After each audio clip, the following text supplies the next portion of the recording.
Chapter 4. Will came awake with a jerk. He had been sitting on the edge of the porch in the sun, and he realized that he must have nodded off. Ruefully, he thought about how much of his time he spent sleeping these days. Evangeline said it was only to be expected, as he was regaining his strength. He supposed she was right, but that didn't mean he had to like it. There was also the fact that there was so little to do around the hut where they had spent their time since escaping from the Skandian stronghold. Today he had cleared away and washed their breakfast dishes, then made the beds and straightened the few pieces of furniture in the cabin. That had taken barely half an hour, so he had groomed the pony in the lean-to behind the cabin until its coat shone. The pony looked at him, and at itself, with mild surprise.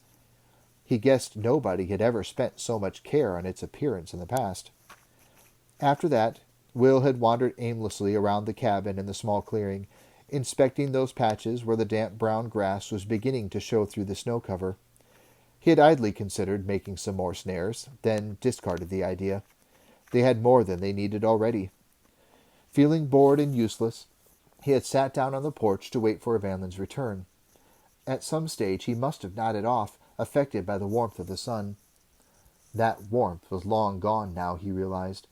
The sun had traveled fully across the clearing, and the pines were throwing long shadows across the cabin. It must be mid-afternoon, he estimated. A frown creased his forehead. Evangeline had left well before noon to check the snares. Even allowing for the fact that they had moved the trap line farther and farther away from the cabin, she should have had time to reach the line, check the snares, and return by now. She must have been gone for at least 3 hours, possibly more. Unless she had already returned and, seeing him sleeping, had decided not to wake him. He stood now, his stiff joints protesting, and he checked inside the cabin. There was no sign that she had returned. The game bag and her thick woolen cloak were missing. Will's frown deepened as he began to pace the small clearing, wondering what he should do. He wished he knew exactly how long she had been gone, and silently berated himself for falling asleep. Deep down in the pit of his stomach, a vague uneasiness stirred as he wondered what could have become of his companion. He reviewed the possibilities. She could have lost her way, and be wandering through the thickly growing, snow-covered pines, trying to find her way back to the cabin. Possible, but unlikely. He had blazed the paths leading to the trap line with discreet marks, and Evangeline knew where to look for them. Perhaps she had been injured. She could have fallen or twisted an ankle. The paths were rough and steep in places, and that was a definite possibility. She might be lying now, injured and unable to walk, stranded in the snow, with the afternoon drawing on toward night. The third possibility was the worst. She had encountered someone. Anyone that she ran into on this mountain was likely to be an enemy. Perhaps she had been recaptured by the Skandians. His pulse raced for a moment as he considered the thought. He knew they would show little mercy to an escaped slave, and while Eric had helped them before, he would be unlikely to do so again, even if he had the opportunity. As he had been considering these possibilities, he began moving around the cabin, collecting his things in preparation for setting out to look for her.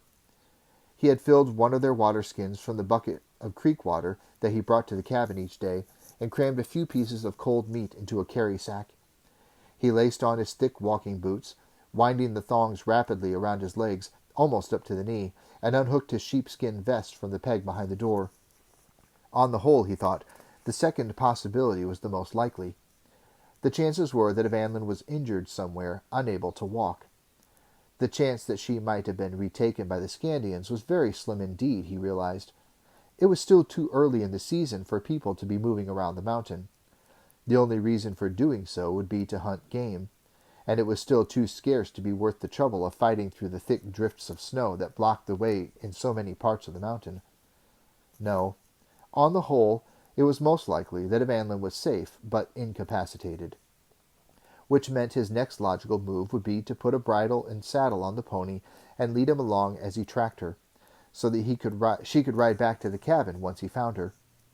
He had no doubt that he would find her. He was already a skilled tracker, although nowhere near the standard of Halt or Gillen, and tracking the girl through snow-covered territory would be a relatively simple matter. And yet, he was reluctant to take the pony with him. The little horse would make unnecessary noise, and a nagging doubt told Will that he should proceed with caution. It was unlikely that Evanlin had encountered strangers, but it wasn't impossible. It might be wiser to travel unobtrusively until he found out the real state of affairs. As he came to this decision, he stripped the beds of their blankets, tying them into a roll that he slung over his shoulder. It might prove necessary to spend the night in the open, and it would be better to be prepared. He picked up a flint and steel from near the fireplace and dropped it into one of his pockets. Finally, he was ready to go. He stood at the door, taking one last look around the cabin to see if there was anything else he might need. The small hunting bow and quiver of arrows leaned by the door jamb.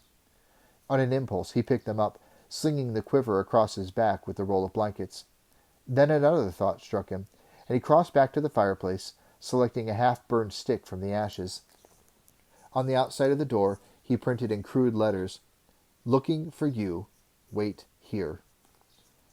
After all, it was possible that Evanlin might turn up after he left, and he wanted to make sure she didn't go blundering off trying to find him while he was trying to find her. He took a few seconds to string the bow. Halt's voice echoed in his ears. "An unstrung bow is just something extra to carry. A strung bow is a weapon." He looked at it disdainfully.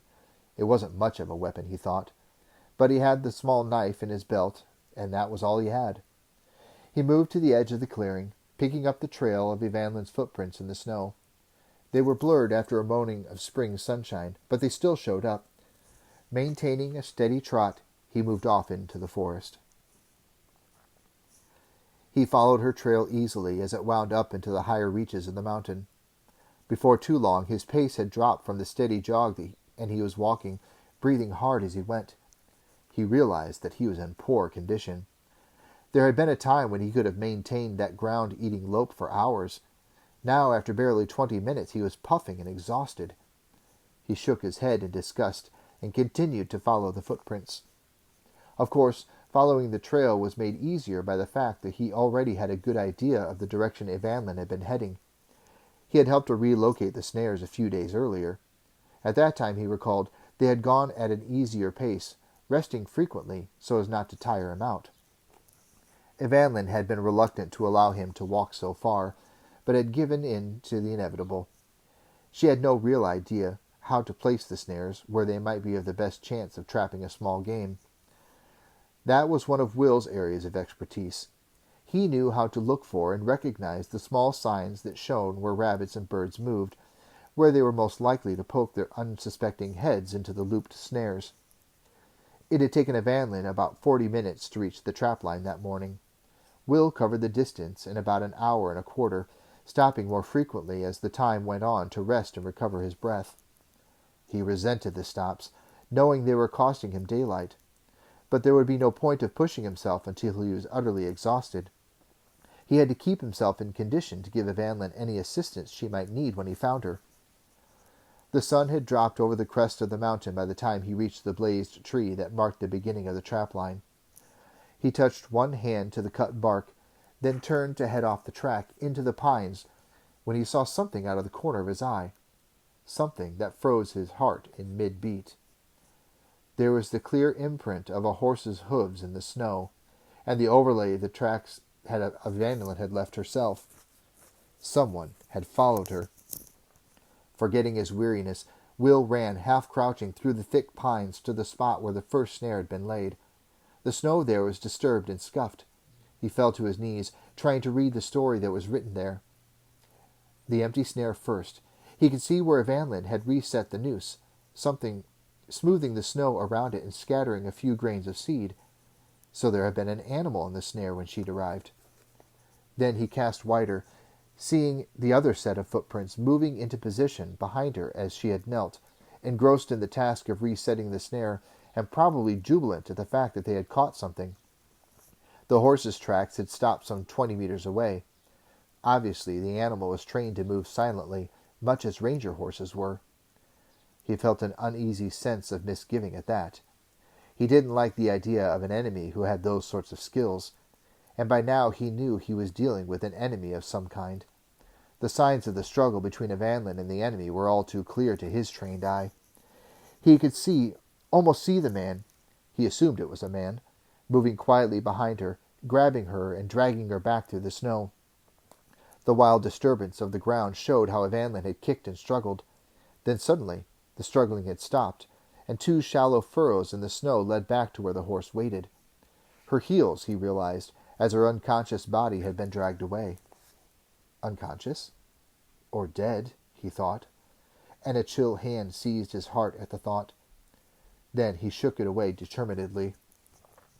No sense in carrying her away if you'd killed her, he said to himself, and he almost believed it. But he still had that gnawing uncertainty in the pit of his belly as he followed the horse's tracks back to the main trail, and then in the opposite direction of the trail that led back to the cabin. He was glad he'd thought to bring the blankets. It was going to be a cold night, he thought.